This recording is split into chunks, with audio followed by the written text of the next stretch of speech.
Bayangin, kamu lagi jalan di sebuah kawasan perumahan biasa, tapi tanpa disadari, di bawah tanah atau di balik dinding rumah itu, tersimpan zat yang bisa memancarkan radiasi berbahaya.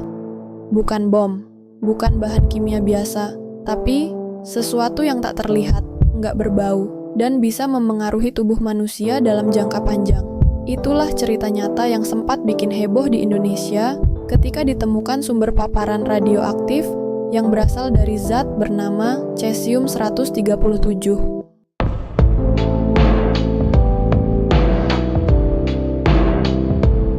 Kejadian ini bukan cuma mengingatkan kita soal bahaya radiasi, tapi juga pentingnya pengawasan terhadap limbah bahan nuklir yang kadang kita nggak sadari keberadaannya di sekitar kita. Di video ini, kita bakal bahas apa itu sebenarnya cesium-137. Nama cesium sendiri mungkin terdengar kayak unsur kimia yang cuma kita temuin di pelajaran fisika. Zat ini punya sisi berbahaya kalau nggak dikelola dengan benar. Cesium-137 adalah unsur radioaktif hasil dari reaksi fisi nuklir, atau bahasa gampangnya, hasil sampingan dari pembelahan atom uranium dan plutonium di reaktor nuklir. Artinya, zat ini biasanya muncul dari kegiatan industri yang berhubungan dengan tenaga nuklir, entah itu dari laboratorium, rumah sakit, atau peralatan yang menggunakan sumber radiasi untuk pengukuran dan riset. Zat ini punya waktu paruh sekitar 30 tahun. Artinya, butuh waktu 3 dekade buat separuh dari radiasinya hilang. Dan selama masa itu, cesium-137 bisa tetap aktif memancarkan radiasi berenergi tinggi. Jadi, kalau sampai bocor ke lingkungan, dampaknya bisa panjang banget. Bukan cuma beberapa hari atau minggu, tapi bisa puluhan tahun. Yang bikin berbahaya, cesium-137 ini nggak kelihatan, nggak berbau, dan nggak punya rasa. Kamu nggak akan tahu kalau di sekitar kamu ada sumber radiasi, kecuali pakai alat deteksi khusus.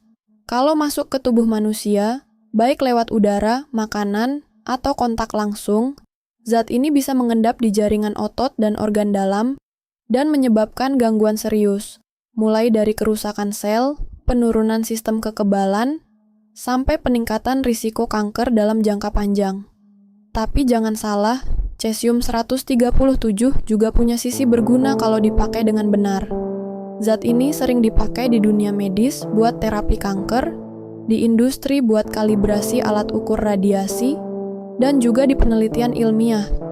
Jadi, bahaya atau enggaknya tergantung banget sama bagaimana zat ini disimpan dan diawasi. Masalahnya muncul saat bahan seperti ini hilang, bocor, atau dibuang sembarangan tanpa prosedur yang benar.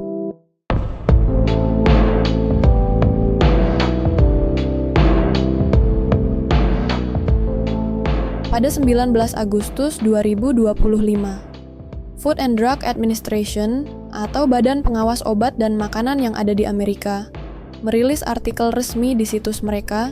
Isinya adalah sebuah peringatan bahwa ada makanan import dari Indonesia yang mengandung isotop cesium-137.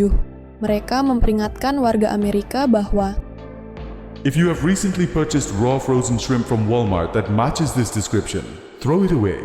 Do not eat or serve this product. Mereka mengharuskan membuang produk yang dibeli di Walmart jika produk ini cocok dengan kode yang tertera di situs FDA. Kita tidak akan membahas lebih jauh apa yang terjadi di Amerika selanjutnya. Sekarang pertanyaannya, bagaimana bisa cesium-137 yang tercipta dari limbah nuklir ini bisa ada di Indonesia? Bahkan di Indonesia sendiri, belumlah ada aktivitas pemanfaatan nuklir yang intens. Setelah kasus paparan radioaktif cesium-137 kembali mencuat, tim gabungan dari beberapa lembaga langsung turun tangan. Badan Pengawas Tenaga Nuklir atau BAPTEN bersama Kementerian Lingkungan Hidup dan Kehutanan, Badan Riset dan Inovasi Nasional, serta Kementerian Kelautan dan Perikanan bekerja sama untuk menelusuri sumber utama kontaminasi ini. Dari hasil pemeriksaan mendalam, akhirnya terungkap kalau sumber cemaran berasal dari scrap metal atau besi bekas yang ternyata terkontaminasi zat radioaktif cesium-137. Material berbahaya ini ditemukan berasal dari 14 kontainer impor dari Filipina yang masuk ke Indonesia lewat pelabuhan Tanjung Priok. Kasus ini bikin pemerintah langsung waspada. Menteri Koordinator Bidang Pangan, Zulkifli Hasan, resmi menetapkan kawasan industri Cikande, Banten sebagai status kejadian khusus cemaran radiasi cesium-137.